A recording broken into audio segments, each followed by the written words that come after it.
Dans votre logiciel Photoshop CS6, il peut être très utile d'apprendre à naviguer au sein de vos divers documents que vous avez ouverts ou encore de savoir comment modifier les paramètres de vos fenêtres afin de mieux utiliser vos documents. Donc, comme vous pouvez le voir, j'ai ici actuellement plusieurs images qui sont ouvertes dans mon logiciel Photoshop CS6 et que je vais pouvoir retrouver tout simplement en cliquant sur les différents onglets qui se trouvent ici. Donc, vous pouvez facilement les retrouver de cette façon.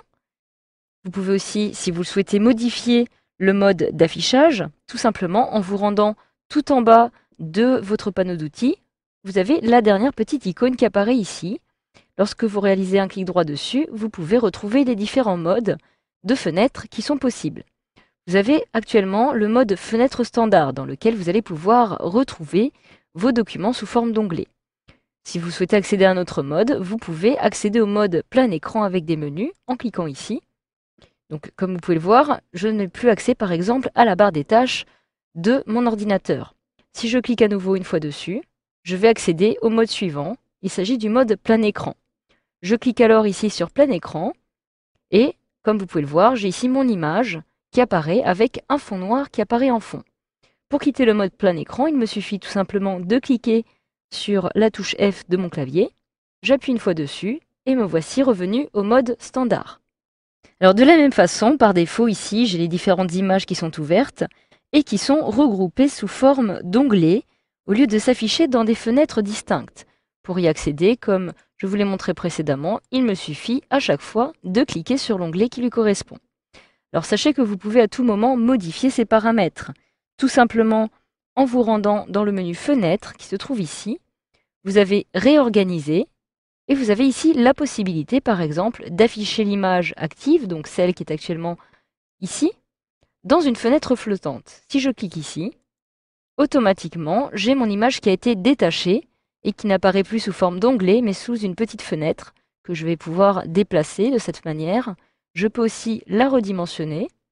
Donc cela va être très utile, par exemple, si vous souhaitez comparer deux images comme ceci. Alors le problème est que l'image qui se trouve derrière, elle n'est pas détachée. Cela va être un peu plus compliqué donc si je souhaite les comparer. Pour cela, je peux me rendre à nouveau dans le menu Fenêtres, Réorganiser, et je vais retrouver ici tout affiché dans des fenêtres flottantes. Donc toutes les images qui sont actuellement ouvertes dans mon logiciel Photoshop vont s'afficher de cette façon. Je n'ai donc plus d'onglets qui apparaissent ici. Donc pour retourner maintenant aux onglets, vous pouvez retrouver le menu Fenêtres, Réorganiser et tout regrouper dans des onglets.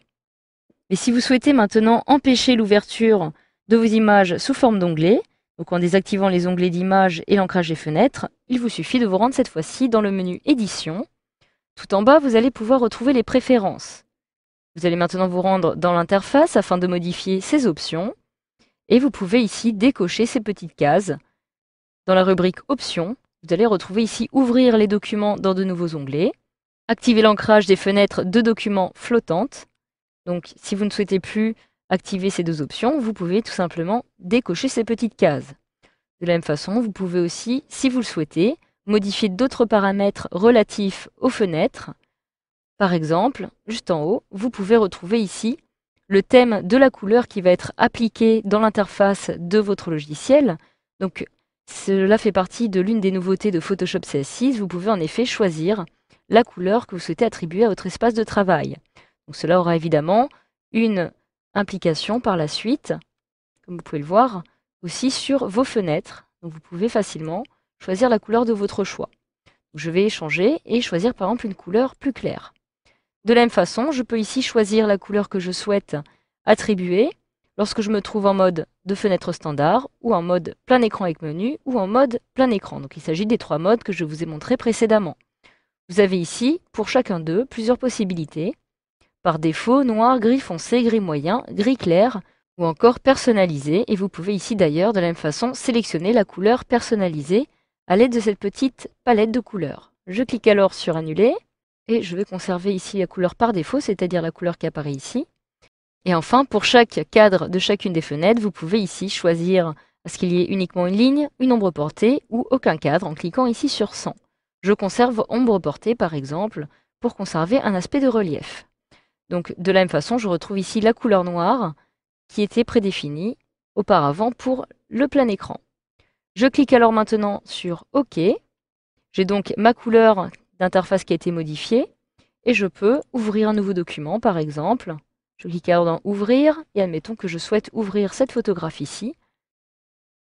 Je clique dessus pour la sélectionner, je clique sur OK. Et automatiquement, j'ai mon image qui s'ouvre dans une fenêtre à part et non sous forme d'onglet. Donc voilà, grâce à cette formation, vous savez désormais comment naviguer au sein de plusieurs documents ou encore comment modifier les paramètres de vos fenêtres dans Photoshop CS6.